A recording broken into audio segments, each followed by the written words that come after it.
साथियों बहुत बहुत स्वागत है आप सभी का अपने यूट्यूब चैनल टेक स्टडी पे। साथियों बिहार बीएड एंट्रेंस एग्जाम 2024 25 जून को होने वाला है और आपके पास बहुत कम समय बचा हुआ है।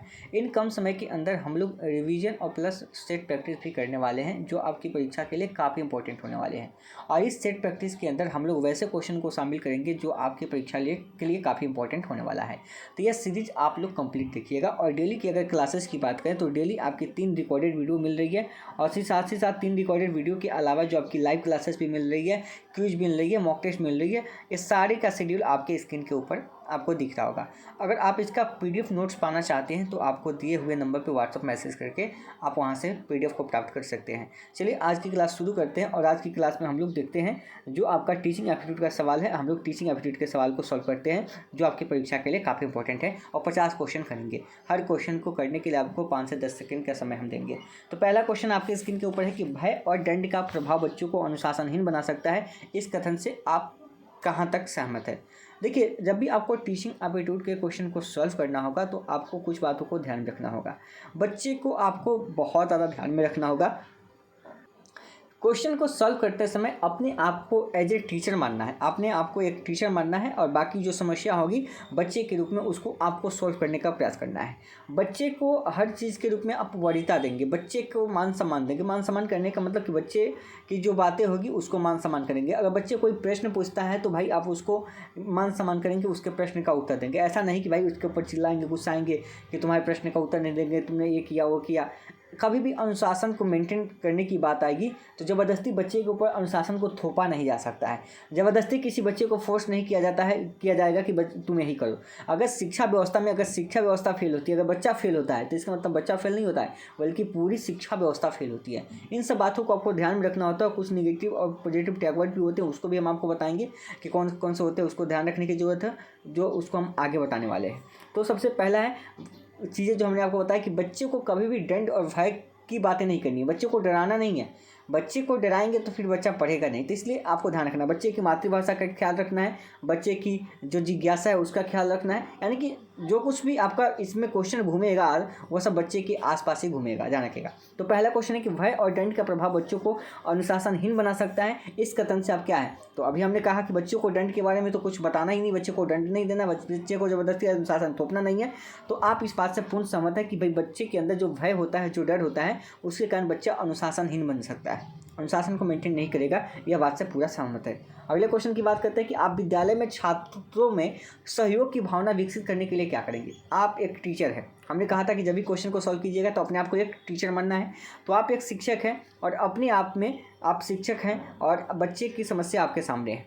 तो आप विद्यालय में छात्रों में सहयोग की भावना, बच्चे के अंदर सहयोग की भावना अगर लाना चाहते हैं तो आप क्या करेंगे?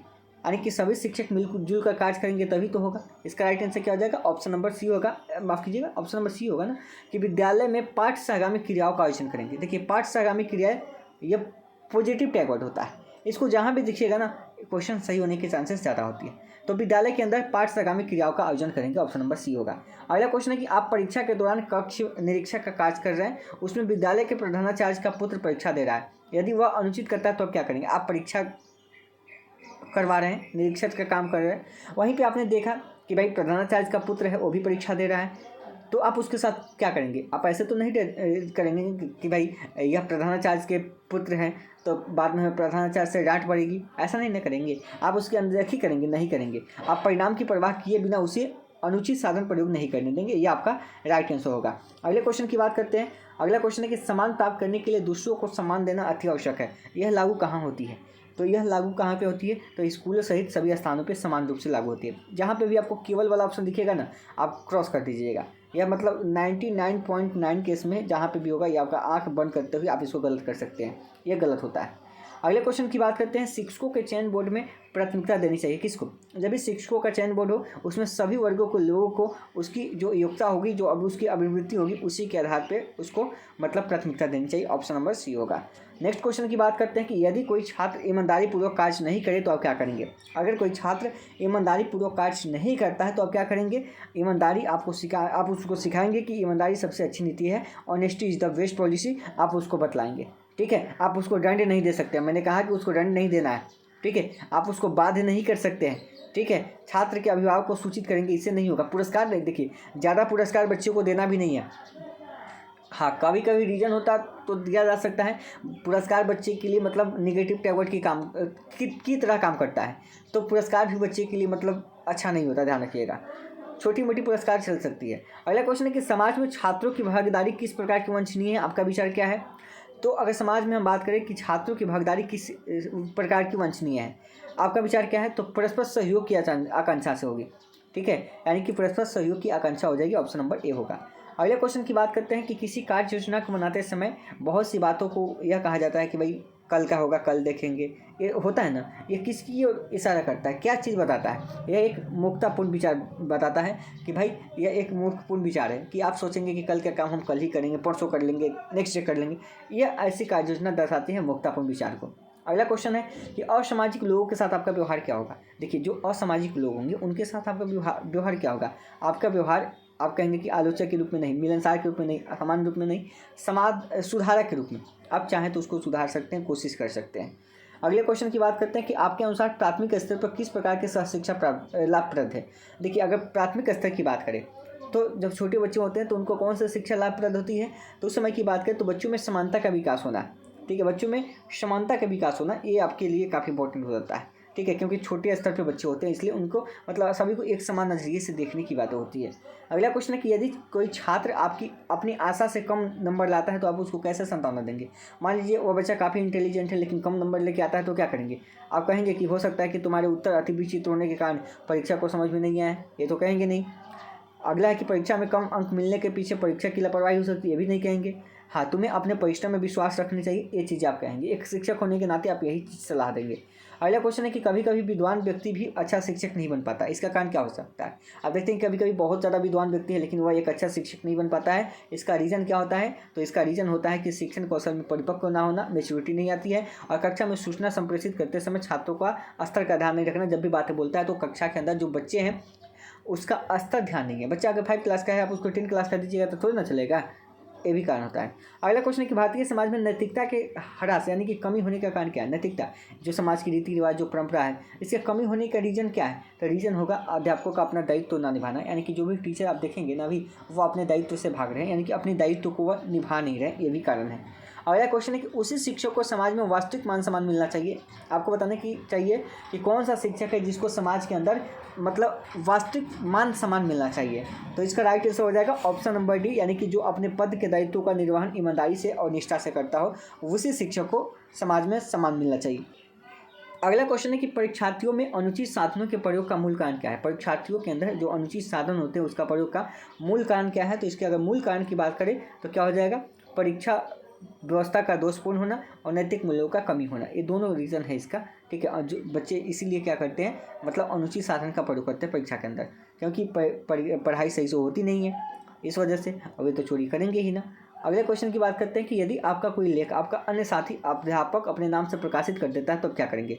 मान लीजिए आपने कोई पुस्तक लिखा और आपका साथी जो टीचर है उसने अपने नाम से क्या किया, पब्लिश करवा दिया, तो आप क्या करेंगे, आप उसे क्षमा करेंगे। नहीं, आप क्या करेंगे, प्रकाशक को कानूनी नोटिस के द्वारा सूचित करेंगे। ऐसा नहीं कि बुला के उसको मारिएगा या बुला के बात कीजिएगा, ऐसा थोड़ी ना होगा। आपका काम यह होगा कि आप प्रकाशक को कानूनी नोटिस के द्वारा सूचित करें। अगला क्वेश्चन है कि अध्यापक को अपने उस छात्र के ऊपर गर्व करना चाहिए। आपको बताना चाहिए कि अध्यापक को अपने कौन से छात्र के ऊपर गर्व करना चाहिए। तो वह हो जाएगा, यदि शिक्षक बन जाए तो वह समर्पण के साथ छात्रों के हित में प्रयास रहे, हमेशा अनैतिकता के प्रति शांतिपूर्ण विरोध दर्शाए और अपने जीवन के आदर्शों पर अडिग रहे। ऑप्शन नंबर डी सही होगा, सभी यहाँ पे सही होगा। अगला कि एक शिक्षक का निजी जीवन कैसा होना चाहिए। एक शिक्षक है उसका निजी जीवन कैसा होना चाहिए। तो देखिए, उसकी पद की गरिमा के अनुरूप, जो उसकी पद है उसी के अकॉर्डिंग उसका जीवन भी सादा जीवन होना चाहिए। अगला क्वेश्चन है कि शिक्षण अभिरुचि का एक महत्वपूर्ण पहलू क्या है। शिक्षण जो अभिरुचि है यानी कि टीचिंग की बात करें तो कैसा महत्वपूर्ण पहलू है। तो इसका आंसर जो हो जाएगा ऑप्शन नंबर बी, यानी कि छात्रों की क्रियाशीलता पर अंकुश लगाने की क्षमता। एक सेकेंड, क्वेश्चन क्या करें, क्वेश्चन को देखते हैं कि शिक्षण अभिरुचि का एक महत्वपूर्ण पहलू क्या है। पहला कहता है शिक्षण को छात्र उन्मुख बनाने की क्षमता। दूसरा कहता है कि छात्रों की क्रियाशीलता पर अंकुश लगाने की क्षमता। ऑप्शन सी, शिक्षण को रोजगार उन्मुख बनाने की क्षमता। ये तो होगा नहीं पहला बात। शिक्षण को छात्र उन्मुख बनाने की क्षमता, ठीक है, ये क्रियाशीलता पर अंकुश लगाना, बच्चे की क्रियाशीलता पर अंकुश नहीं लगना चाहिए, अंकुश लगाना यहाँ पे गलत है, यानी कि जो उसकी क्रियाशीलता है उस पर अंकुश लगाना गलत है। यहाँ पे शिक्षण को छात्र उन्मुख बनाने की क्षमता हो जाएगी, ऑप्शन नंबर ए हो जाएगा। अगले क्वेश्चन की बात करते हैं कि शिक्षण में कौन सा कथन सत्य नहीं है, तो आप देख सकते हैं कि शिक्षक जन्मजात होते हैं, ये गलत है। अगले क्वेश्चन की बात करते हैं कि अच्छा शिक्षण प्रकार क्या है, यानी कि अच्छा शिक्षण प्रकार क्या है, तो इसका राइट आंसर हो जाएगा ऑप्शन नंबर बी, यानी कि शिक्षण व्यवसाय के प्रति ईमानदारी और निष्ठा। अभी आज के सेशन में आपको बहुत ही आसान क्वेश्चन आ रहे होंगे नज़र, इसके बाद जब सेकंड सेशन होगी उसमें क्वेश्चन का लेवल अप करेंगे, ध्यान रखिएगा। छात्रों में वैज्ञानिक दृष्टिकोण उत्पन्न किया जा सकता है। देखिए, कभी भी अगर छात्रों के अंदर वैज्ञानिक दृष्टिकोण को उत्पन्न करना है तो वह तर्क विचार से हो जाएगा, ऑप्शन नंबर बी हो जाएगा, तर्क संगत विचारों के प्रस्तुतिकरण के द्वारा। ठीक है, ऑप्शन नंबर बी। अगर कोई तर्क करेगा तभी तो वह वैज्ञानिक पद्धति को अपना पाएगा ना, अगर उसमें तर्क करने की क्षमता ही नहीं है तो कैसे कर सकेगा। अगला क्वेश्चन है कि एक कॉलेज की अध्यापिका वास्तव में विद्यार्थियों की सहायता करती है। अगर एक कॉलेज की अध्यापिका है, वह चाहती है कि बच्चों की मदद करे, तो वह कैसे कर सकती है। कक्षा में बालकों को नोट्स लिखवाती है, नोट्स लिखवाने से क्या उसकी मदद होगी। पाठ्यक्रम कम समय में पूरा कर दे, क्या होगा, नहीं होगा, इससे भी काम बनेगा क्या। आगे देखते हैं, अगला क्वेश्चन है कि अगला ऑप्शन है मूल्यांकन में निष्पक्ष होना। हाँ, विद्यार्थियों को प्रश्न पूछने के लिए, देखिए प्रश्न पूछना काफ़ी इंपॉर्टेंट है, तो यह आप देखिएगा वहीं पे सही लगाना है कि विद्यार्थियों को प्रश्न पूछने की जो आज़ादी मिलती है, प्रोत्साहित करती है, वही शिक्षक एक अच्छा मतलब बच्चों की सहायता कर सकती है। अगला क्वेश्चन है कि एक प्रभावी संसूचक के रूप में आप सबसे पहले निम्न कदमों में से किस प्रकार चयन करेंगे। एक प्रभावी संसूचक के रूप में आप सबसे पहले निम्न कदमों में से किस पर विचार करेंगे। इसका राइट आंसर हो जाएगा ऑप्शन नंबर सी, यानी कि संचार के उद्देश्य निर्दिष्ट करना, ऑप्शन नंबर सी। अगले क्वेश्चन की बात करते हैं। अगला क्वेश्चन है निम्नलिखित में से किसने कहा था कि प्रेरणा छात्र में रुचि उत्पन्न करने की एक कला है। किसने कहा था कि प्रेरणा छात्र के अंदर रुचि उत्पन्न करने की एक कला है, तो इसका राइट आंसर हो जाएगा ऑप्शन नंबर ए, यानी कि थॉमसन। किसने कहा था, तो थॉमसन ने कहा था, ऑप्शन नंबर ए होगा। अगले क्वेश्चन की बात करते हैं कि अध्यापक बनने के बाद आपके विचारानुसार हर अध्यापक के घर पर किस वस्तु का होना जरूरी है। अगर आप अध्यापक बनते हैं तो उसके बाद अध्यापक के घर पर कौन सी वस्तु का होना जरूरी है, तो इसमें आप देखिएगा तो किसका, तो पुस्तकालय का, ऑप्शन नंबर ए।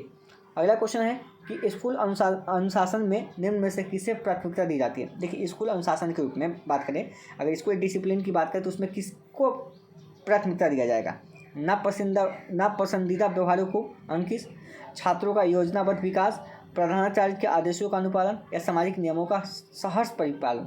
इसमें क्या करेंगे, तो इसका आंसर जो हो जाएगा वह नापसंदीदा व्यवहारों पे अंकुश, यानी कि जो आपको व्यवहार पसंद नहीं है उसके ऊपर अंकुश लगाया जा सकता है। अगला क्वेश्चन है कि संदर्भ पुस्तकों एवं अन्य पाठ्य पुस्तकों सामग्रियों के अध्ययन से क्या लाभ है। यानी कि जो संदर्भ पाठ्य पुस्तक होते हैं या जो अन्य पाठ्य पुस्तक सामग्री है उससे लाभ क्या होता है, तो उससे लाभ जो हो जाएगा वो ऑप्शन नंबर ए, यानी कि ज्ञान में व्यापकता आती है। क्या आती है, ज्ञान में व्यापकता आती है। अगला क्वेश्चन है कि छात्रों के आयोगों का दमन करने से क्या होता है। यानी कि छात्रों के आयोगों का दमन करने से संबंध क्या होता है, इसका राइट आंसर हो जाएगा ऑप्शन नंबर डी, यानी कि उसमें विद्रोह की भावना पनपने लगती है। अगर आप छात्रों के आयोग का जो उसका इमोशंस होगा उसका अगर आप दमन करने लगेंगे तो उसके अंदर विद्रोह आ जाएगा, वो विद्रोह करना शुरू कर देगा और उसकी सृजनात्मक शक्ति क्या होती है, कुंठित हो जाती है। तो ऑप्शन नंबर बी और सी दोनों हो जाएगा, डी हो जाएगा इसलिए। अगला क्वेश्चन है कि भारत में स्त्री शिक्षा के एक महान समर्थन कौन है, यानी स्त्रियों को शिक्षा के लिए उन्होंने समर्थन दिया था, उनका नाम क्या है, जो बहुत ही महान व्यक्ति हैं और उनका नाम है कॉर्डवे। कौन था, कॉर्डवे थे, और इन्होंने स्त्री शिक्षा को आगे बढ़ाने का काम किया। अगला क्वेश्चन है कि अनुशासन भंग करने वाले छात्र को दिया गया दंड कैसा होना चाहिए। ऑप्शन ए, भय के कारण कोई छात्र अनुशासन भंग न करे। देखिए, हमने कहा था पहले शुरू में कि आपको दंड नहीं देना है बच्चों को। दूसरा है कि वह छात्र हमेशा उसकी याद करके काम जाए, कभी भी उसको ज़्यादा दंड दीजिए ही नहीं। दंड पाने वाला छात्र अपने को सुधार कर ले। हाँ, ये बात सही होनी चाहिए, या स्कूल भर में उसकी चर्चा नहीं, यानी कि दंड पाने वाला अपने आप को सुधार कर ले, वैसे ही दंड देना चाहिए। अगला कि शिक्षा के माध्यम से किसका कल्याण होता है। देखिए, शिक्षा के माध्यम से कल्याण की बात करें तो सभी का होता है, समाज के सभी वर्गों का होता है, ऐसा नहीं कि केवल एक ही व्यक्ति का होता है। अगर कोई व्यक्ति शिक्षित होता है तो उसका परिवार शिक्षित होगा, परिवार होगा तो समाज होगा, समाज होगा तो जिला होगा, जिला हो तो राज्य होगा, राज्य होगा तो देश होगा, सब होता है, एक दूसरे से जुड़ा हुआ है। अगला कि एक प्रभावी अध्यापक के लिए आवश्यक नहीं मानते हैं। देखिए, एक अच्छा शिक्षक के लिए आवश्यक क्या नहीं, वह केवल बच्चे को दंड देने वाला है, गलत। वह विषय को रोचक बनाता है, यहाँ पे आप एक सेकंड देखिए, हाँ बात सही है। वह सृजनशील हो, सही है। वह उत्तम व्यक्ति हो, सही हो। क्वेश्चन क्या करेगा कि एक प्रभावी अध्यापक के लिए आवश्यक नहीं मानते हैं, नहीं मानते हैं, यानी कि आपसे पूछा क्या है, निगेटिव, और निगेटिव क्या होगा कि दंड देने वाला निगेटिव, या हमने कहा था केवल आपको जहाँ दिख जाएगा वो आपका गलत होगा। यहाँ से पूछ ही रहा है आपका गलत, और गलत का जवाब क्या होगा, गलत ही हो जाएगा, क्योंकि नहीं पूछा है, इसलिए केवल दंड देने वाला। अगला क्वेश्चन है कि विद्यालय के सभी कार्यक्रमों में भाग लेना चाहिए, क्यों। क्वेश्चन कह रहा है कि विद्यालय के सभी कार्यक्रमों में भाग लेना चाहिए। क्यों लेना चाहिए? क्योंकि विद्यालय के कार्यक्रम में भाग लेंगे तो सीखने के अवसर मिलता है, उससे व्यक्तित्व का विकास होता है, उससे आत्मविश्वास में वृद्धि होती है, यानी कि सभी आपका हो जाएगा option number D. Next question की बात करते हैं कि हमें शिक्षा ग्रहण करनी चाहिए, क्यों? हमें शिक्षा क्यों ग्रहण करनी चाहिए? इसका राइट आंसर हो जाएगा ऑप्शन नंबर बी, यानी कि व्यक्ति को स्वावलंबी बनाती है, यानी कि आत्मनिर्भर बनाती है। शिक्षा ग्रहण करनी चाहिए क्यों? क्योंकि व्यक्ति को स्वावलंबी बनाती है, आत्मनिर्भर बनाती है। अगला क्वेश्चन है कि यदि आपके घर वालों को आपका अध्यापिका बनना पसंद नहीं है तो आप क्या करेंगे? अगर घर वाले चाहते हैं कि अध्यापिका आप नहीं बने, उनको पसंद नहीं, तो आप क्या करेंगे? अध्यापन कार्य के पक्ष में दलील देंगी। ऑप्शन नंबर सी होगा, ऑप्शन नंबर सी होगा। ऐसा नहीं कि भाई घर वाले की कोई परवाह नहीं करेंगे, दूसरा व्यवसाय चुनेंगे या विचार नहीं करेंगे, हाँ, बल्कि समझाएंगे, अध्यापन कार्य के पक्ष में दलील देंगे। अगला क्वेश्चन है कि निम्नलिखित में से कौन सा काम एक शिक्षक के लिए बिल्कुल अनुपयुक्त है, गलत है, मतलब वह उसके लिए सही नहीं है? तो शिक्षण के महत्व को कम करके उपयुक्त कोई काम करना, यानी कि शिक्षण के महत्व को कम नहीं करना एक शिक्षक का काम है। अगला क्वेश्चन है कि किसी व्यक्ति का चरित्र सबसे ज़्यादा प्रभावित होता है किससे? तो देखिए, किसी भी व्यक्ति का अगर सबसे ज़्यादा अगर हम चरित्र की बात करें तो उसका पारिवारिक परिवेश से होता है, क्योंकि व्यक्ति का पहला पाठशाला जो होता है उसका परिवार ही होता है। ठीक है, तो पारिवारिक परिवेश उसके लिए काफ़ी माहौल मतलब अच्छा रहता है। अगला कि स्कूलों में पर्यावरण शिक्षा आवश्यक है। स्कूल के अंदर पर्यावरण शिक्षा क्यों आवश्यक है भाई? तो पर्यावरण शिक्षा क्यों आवश्यक है? छात्रों के पर्यावरण चेतना जागृत करने के लिए। अगले क्वेश्चन की बात करते हैं कि नई नई बातें सीखने के लिए आवश्यक क्या है? नई नई बातें सीखने के लिए आवश्यक क्या है? तो नई नई पुस्तकों का अध्ययन करना, नए नए स्थलों का भ्रमण किया जाए और अनुभवी और ज्ञानी लोगों का साथ पकड़ा जाए, जहाँ से आप नई नई बातें सीख सकते हैं। Option number D. अगला क्वेश्चन है कि छात्रों में श्रम का महत्व भावना क्या है? बच्चों के अंदर श्रम का महत्व का भावना क्या है? इसका राइट आंसर हो जाएगा ऑप्शन नंबर डी, यानी कि सभी। शारीरिक श्रम करने से मान सम्मान नहीं घटता। यह सोचना होना चाहिए कि अगर आप शारीरिक श्रम करते हैं उससे मान सम्मान नहीं घटता है। सभी काम समान रूप से इज्जत वाले हैं, कोई काम छोटा या बड़ा नहीं होता है, और ध्यान रखिएगा इसके अकॉर्डिंग क्या होगा, सभी हो जाएगा। नेक्स्ट क्वेश्चन की बात करते हैं कि ऋग्वेद में कहा गया है कि शिक्षा क्या है? ऋग्वेद के अंदर शिक्षा के बारे में क्या कहा गया है? तो ऋग्वेद के अंदर शिक्षा के बारे में कहा गया है कि सभ्य समाज का लक्षण है। शिक्षा क्या है? सभ्य समाज का लक्षण है। जहाँ पे शिक्षा है वह समाज क्या है? सभ्य है। अगला क्वेश्चन है कि अध्यापक का कार्य छात्रों में पढ़ाई के प्रति क्या करना है? तो देखिए, अध्यापक का कार्य जो होता है छात्रों में पढ़ाई के प्रति अनुराग पैदा करना होता है। यहाँ पे बेस्ट आंसर जो होगा आपका वह हो जाएगा अनुराग हो जाएगा, ध्यान रखिएगा। देखिए, विश्वास है, लेकिन इस शब्द से अगर बेहतर की बात करें तो अनुराग पैदा करना ऑप्शन नंबर डी होगा। छोटे बच्चों के लिए शिक्षा का माध्यम कैसा होना चाहिए? हमने कहा था शुरू में कि बच्चों को जब शिक्षा देंगे तो वो मातृभाषा में ही होनी चाहिए, उसकी घर की भाषा होनी चाहिए। ठीक है, मातृभाषा ऑप्शन नंबर ए होना चाहिए। अगला क्वेश्चन है कि बच्चों का प्रथम अध्यापक कौन होता है? तो बच्चों का पहला जो अध्यापक होता है उसके माता पिता होते हैं। बच्चों के पहले गुरु कौन होते हैं? उसके माता पिता होते हैं। ऑप्शन नंबर डी हो जाएगा, सी हो जाएगा, उसके माँ बाप। नेक्स्ट, किंडरगार्टन स्कूल सबसे पहले किस देश में खोले गए थे? काफ़ी इंपॉर्टेंट है। देखिए, किंडरगार्टन का अर्थ क्या होता है? खेल का मैदान होता है। क्या होता है? खेल का मैदान। और यह खोला गया था सबसे पहले जर्मनी में। कहाँ पे? तो जर्मनी में खोला गया था। ऑप्शन नंबर सी होगा। काफ़ी इंपॉर्टेंट क्वेश्चन है, इसको ध्यान में रख लीजिएगा आप लोग। अगला क्वेश्चन है कि आपको मालूम हुआ कि आपके प्रधानाचार्य संस्था में कुछ गलत काम कर रहे हैं, तो आप क्या करेंगे? आप एक शिक्षक हैं, आपको पता चला कि आपके प्रधानाचार्य जो हैं आप संस्था में कुछ गलत काम कर रहे हैं, तो आप क्या करेंगे? आप उन्हें समझाने का प्रयास करेंगे। ठीक है, ऑप्शन नंबर बी होगा। वो समझे ना समझे अलग की बात है। अगला क्वेश्चन है कि एक अच्छी पाठ्य पुस्तक वह है जो अन्य विशेषताओं के अतिरिक्त अनिवार्य रूप से शामिल होती है। एक अच्छी पाठ्य पुस्तक के अंदर आपको बताना है कि वह विशेषता के अतिरिक्त कौन से शामिल होती है। तो इसका आंसर हो जाएगा ऑप्शन नंबर डी, यानी कि प्रकरणों की सूची बहुत से। ऑप्शन नंबर डी होगा। ठीक है, एक सेकेंड, इस क्वेश्चन में थोड़ा सा डाउट है मुझे। एक अच्छी पाठ्य पुस्तक वह है जो अन्य विशेषताओं के अतिरिक्त अनिवार्य रूप से शामिल होती है। परीक्षकों का निर्देश नहीं, परीक्षकों का निर्देश नहीं होगा। गृह कार्य का अभ्यास नहीं, हाँ, शिक्षकों के निर्देश। यहाँ पे ऑप्शन सी कर लीजिएगा, क्योंकि एक अच्छी पाठ्य पुस्तक वही होती है जिसमें शिक्षकों का निर्देश होता है। आप देखते हैं ना कि कोई भी पाठ्य पुस्तक देखते हैं, जब उसको ओपन करते हैं तो वहाँ पे एक शिक्षकों के लिए निर्देश भी दिया रहता है। ऑप्शन नंबर सी।